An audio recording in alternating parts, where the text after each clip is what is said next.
नमस्ते दोस्तों। पिछली कक्षा में हमने साहित्य इतिहास लेखन की पद्धतियों के बारे में चर्चा की थी और इस कक्षा में हम साहित्य इतिहास दर्शन के विषय में चर्चा करेंगे।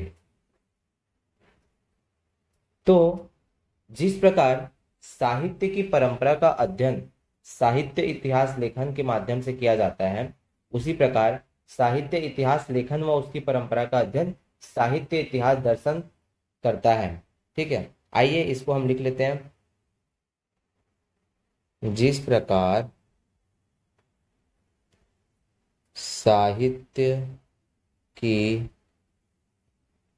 परंपरा का अध्ययन साहित्य इतिहास लेखन के माध्यम से किया जाता है, उसी प्रकार साहित्य इतिहास लेखन व उसकी परंपरा का अध्ययन साहित्य इतिहास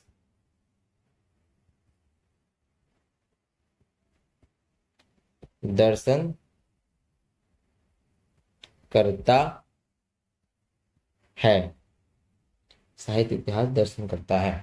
ठीक है, अब साहित्य इतिहास दर्शन से अभिप्राय साहित्य के इतिहास लेखन में प्रयुक्त दृष्टिकोणों एवं विचारों का अध्ययन करने वाले विषय से है। ठीक है, तो जब हम बोलते हैं, क्या बोलते हैं, साहित्य इतिहास दर्शन, तो इससे अभिप्राय यह है कि साहित्य के इतिहास लेखन में, ठीक, इससे अभिप्राय है कि साहित्य के इतिहास लेखन में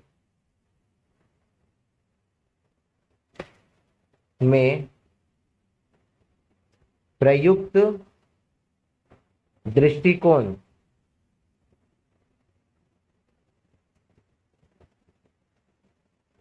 एवं विचारों का अध्ययन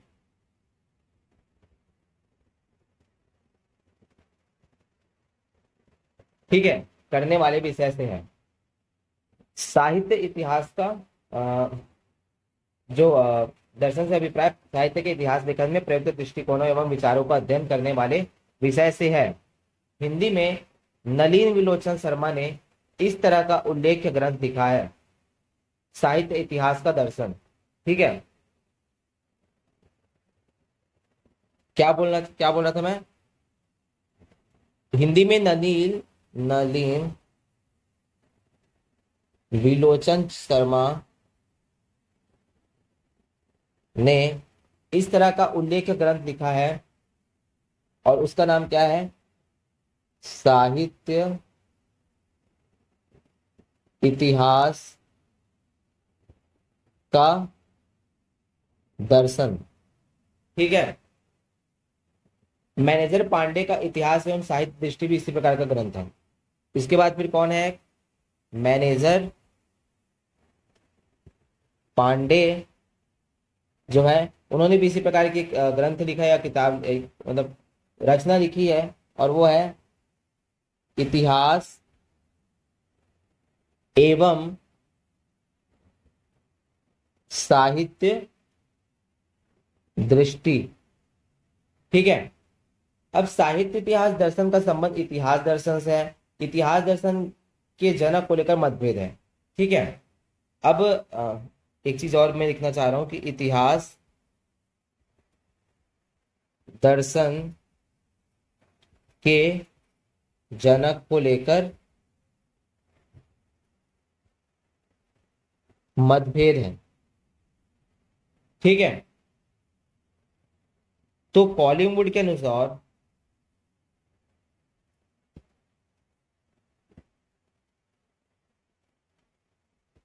कॉलिंगवुड के अनुसार वॉल्टेयर जो है उनको माना जाता है जनक। ठीक है, कॉलिंगवुड के अनुसार। ठीक है, उसके बाद फिर प्रोफेसर वॉल्स के अनुसार विको, जो कि इटली के दार्शनिक थे, उसको माना जाता है। ठीक है, प्रोफेसर वॉल्स के अनुसार विको, जो कि इटली के दार्शनिक थे,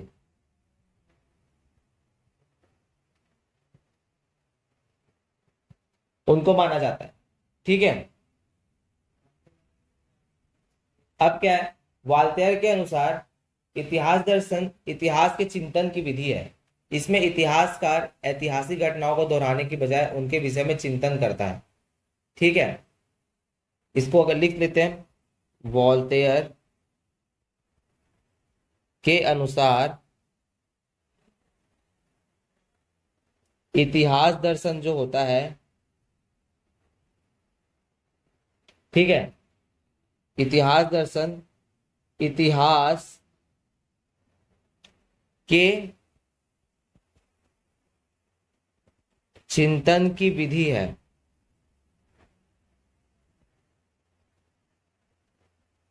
इसमें इतिहासकार ऐतिहासिक घटनाओं को दोहराने के बजाय उनके विषय में चिंतन करता है। इसमें इतिहासकार ऐतिहासिक घटनाओं को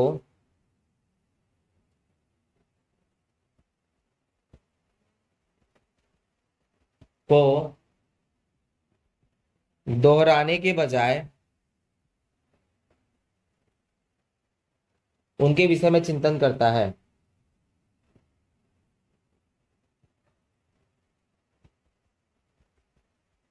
चिंतन करता है। ठीक है, और बॉलीवुड के अनुसार इतिहास का दर्शन इतिहास और इतिहासकार के विचारों का पारस्परिक तालमेल है। ठीक है, कॉलिंग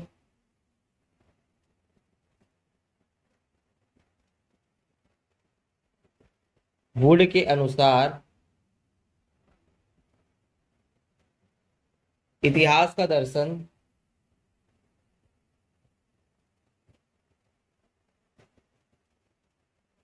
इतिहास और इतिहासकार के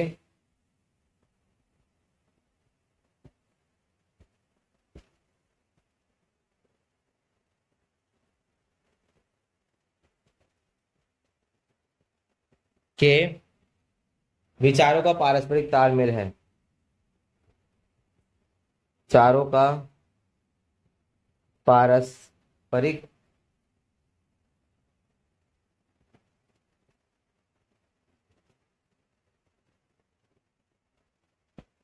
तालमेल है। ठीक है, अब इतिहास दर्शन के संदर्भ में हिगेल के विचार परिवर्तनकारी माने जाते हैं। ठीक है, और हिगेल के अनुसार इतिहास घटनाओं का संकलन भर नहीं है, बल्कि घटनाओं के भीतर छिपी कार्य कारण प्रक्रिया की खोज है। और हिगेल का इतिहास दर्शन द्वंदात्मक आदर्शवाद कहलाता है। ठीक है, तो हम लोग हिगेल का भी देख लेते हैं।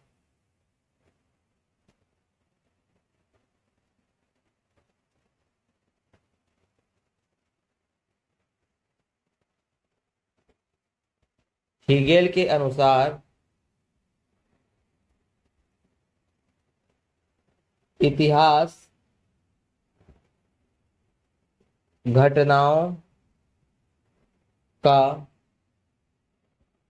संकलन भर नहीं है, बल्कि घटनाओं के भीतर छिपी कार्य कारण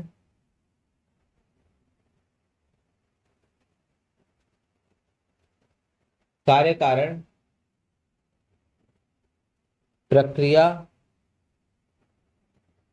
की खोज है। ठीक है। हिगेल का इतिहास दर्शन द्वंद्वात्मक आदर्शवाद कहलाता है। ठीक है। हिगेल का इतिहास दर्शन द्वंद्वात्मक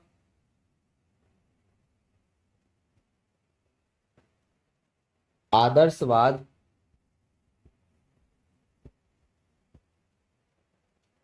कहलाता है। ठीक है। तो यही तो था साहित्य इतिहास दर्शन के बारे में संक्षिप्त वर्णन, और इसके साथ हम इस कक्षा को यहीं पर विराम देते हैं। धन्यवाद।